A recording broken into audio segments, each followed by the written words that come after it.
Assalamualaikum ayah bunda. Sambil menunggu berbuka puasa, yuk kita simak Happy Parenting with Pias. Mungkin ayah bunda kerap mendengar Ananda berkeluh kesah tentang teman atau lingkungannya. Ternyata tidak hanya pada orang dewasa, konflik juga merupakan bagian normal dari kehidupan anak. Pada masa kanak-kanak, biasanya konflik terjadi karena anak memiliki keinginan yang berbeda atau justru menginginkan hal yang sama ketika hal tersebut berjumlah terbatas. Sebagai orang tua, mungkin ayah bunda tidak nyaman melihat anak mengalami konflik. Namun perlu diingat bahwa masalah tersebut adalah masalah anak. Biarkan anak berkonflik supaya anak dapat belajar bertanggung jawab, berempati, dan cara menyelesaikan masalah. Lalu, bagaimana ya cara membantu anak dalam mengelola konflik? Ayah bunda dapat mengingat 5 langkah berikut.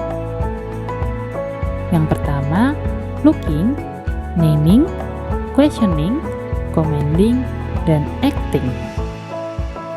Yang pertama, usahakan ayah bunda jangan langsung mengambil alih konflik ya. Pahami bahwa konflik tersebut milik anak.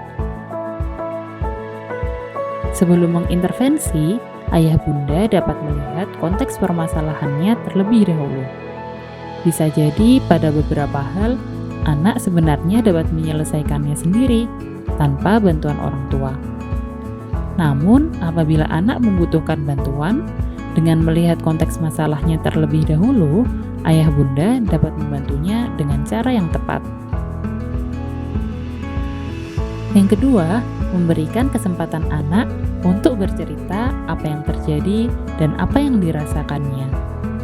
Dengan begitu, terdapat penyaluran emosi secara positif sehingga menghindari timbulnya agresi, baik verbal maupun fisik.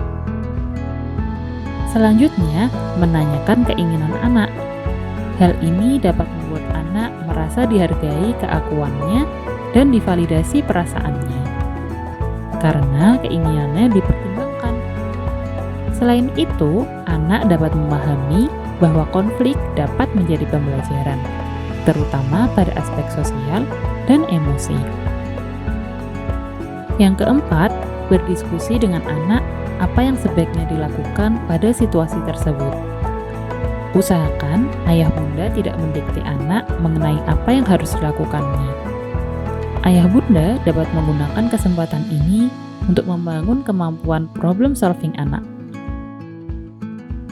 Dan yang terakhir, memberi kesempatan anak untuk bertindak. Dalam menyelesaikan konflik, mungkin anak perlu meminta maaf, mengganti barang apabila ia merusaknya, atau yang lainnya. Adanya konflik membuat anak belajar sekaligus sebagai salah satu cara untuk memenuhi tugas perkembangannya. Dengan pengelolaan konflik yang baik, anak dapat belajar berempati, menghargai pendapat dan perasaan orang lain, sportif, terbiasa menyalurkan emosinya secara positif, bertanggung jawab, bekerja sama, dan belajar mengambil keputusan.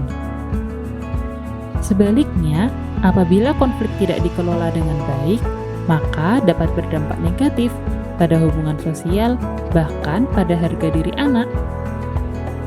Maka, merupakan tugas ayah bunda untuk membantu anak belajar mengelola konflik.